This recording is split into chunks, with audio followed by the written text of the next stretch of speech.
Hello, my name is Mark Fennell, and today I'm going to talk to you about electrical current as created in batteries and in power lines. Now today's instruction is going to be a very high-level overview. Why? Because I have made significant discoveries in several areas. Therefore, subsequent videos I will have detailed illustrations, detailed models, showing, explaining processes in greater detail. I want you to know that there are many types of electrical current. Current can be created in many ways, and the actual process of electrical current can be done in various ways. The two most common types of current are found in batteries and in power lines. Now, I've done some research, and I've discovered I've discovered a more detailed understanding of how current exists in a battery. I've also discovered a deeper understanding of how electrical current exists in a power line. So those are two new discoveries that I have made. In addition to the fact that I've discovered that these two processes are completely different. So today I'm going to give you a high-level overview of both processes. Electrical current in a battery. How is this created? We have two metals, an anode and a cathode. The anode and cathode are only defined relative to each other. Why is that? We're talking about the pull strength of the nucleus. It's like comparing Jupiter versus Pluto.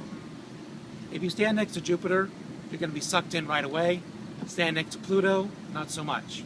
Why is that? Because of the different strengths and gravitational pull. The same thing with our two different materials. The nuclei in one material has a strong pull, the nuclei in the other material has a weak pull. So what do? We have a process which creates free electrons. The process is well known, isn't important right now. But once we create free electrons, which way are they going to go? The same thing if you stand next to Jupiter or versus next to Pluto. You're going to zip over to Jupiter. Why? Because of the stronger pull. The same thing with our two materials. Create the free electrons. They have a choice in which material to go to. They're going to go to the material which has the stronger pull of the nuclei. Thus, the free electrons are created. They go somewhere. They're going to zip through the wires all the way over to the nuclei with the strongest pull. That is what creates the electrical current in a battery. Now the power line is completely different. And most of my research and most of my studies are done with power lines. In a power line, what we have is a generator. The generator is a magnet. The magnet creates a magnetic field. This magnetic field is a push. We have a magnetic field, essentially an external push, pushes the electron. This electron pushes the next electron, which pushes the next electron, which pushes the next electron. What we have here is a series of consecutive electrons bumping down the wire. Then the magnetic field changes direction, and it pulls the electrons. And again, they go bumping, reverse order. So again, how is electrical current created in a power line? We have a magnet. The magnet has a field. The field creates an external force.